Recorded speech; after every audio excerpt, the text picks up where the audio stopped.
everyone within 10 miles of here has to know where this is. I've been blessed in so many ways, so many times. If you didn't have the mascot, you weren't going to be successful, but to do it the second time around. If you're going to be spectacularly successful, you have to have differentiators. You can't replicate your competitor. The difference between big success is it can be a fine line.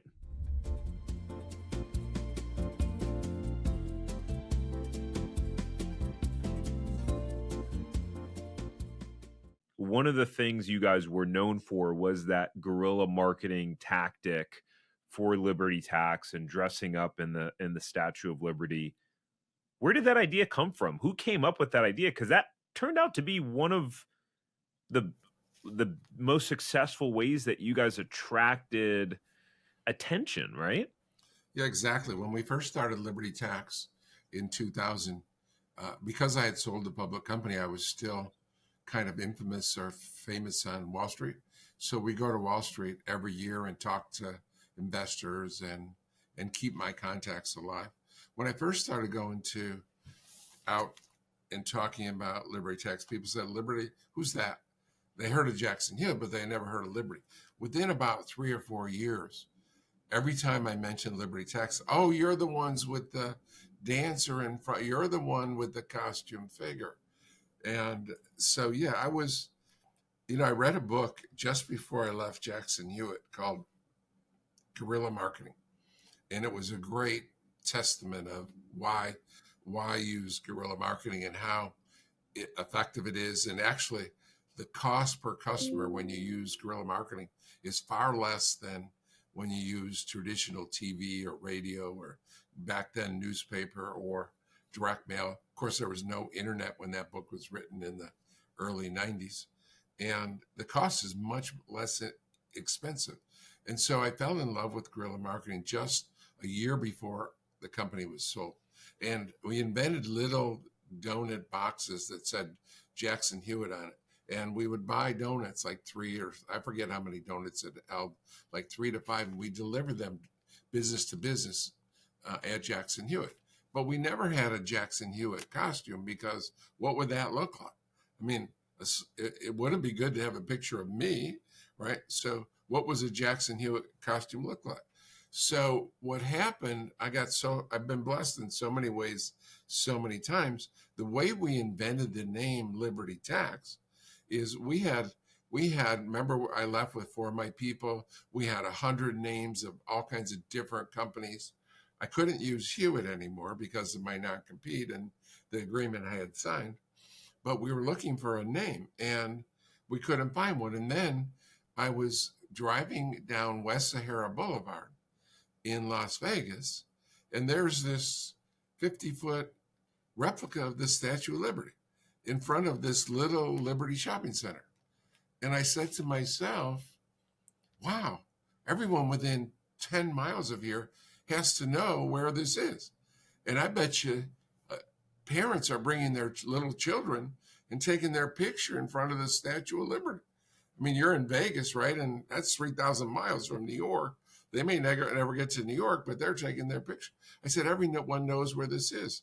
And there was stories like in the guerrilla marketing, like there's a big chicken used to be, I don't know, in Atlanta. I don't know. It was called the Big Chicken. And there was a store with this huge 50-foot chicken head on top of it. And so everyone knew where that was. And of course, I didn't invent costume characters. McDonald's had a Ronald McDonald's, and Burger King had a little king.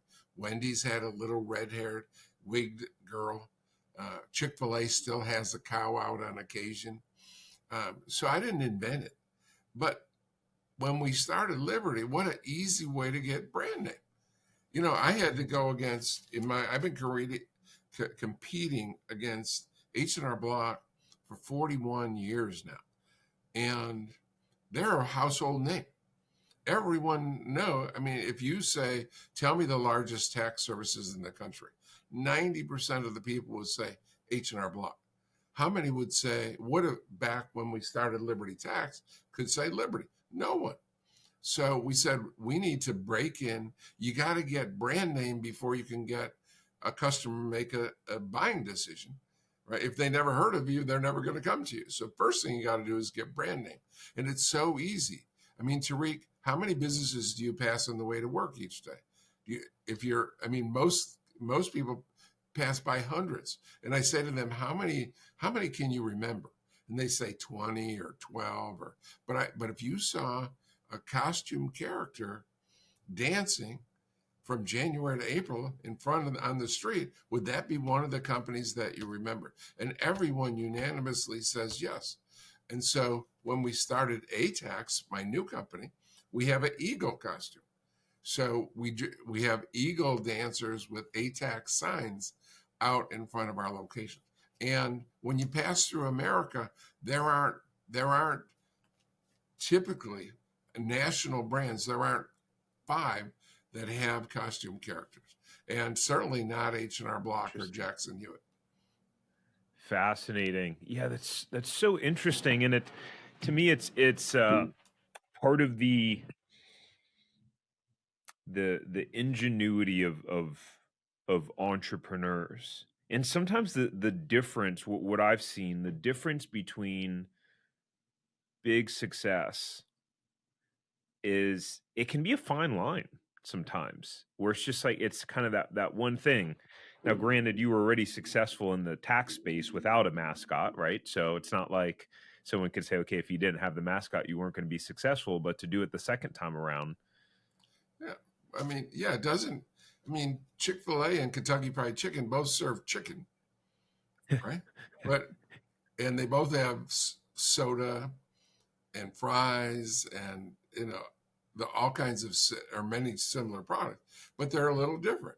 And just like McDonald's is different from Burger King and different from Wendy's. If David had worn the same shield and sword and armor that Goliath wore, there would be no David and Goliath story. He'd be the 189th guy killed by Goliath. So you have to have differentiators. If you're going to be spectacularly successul, you have to have differentiators.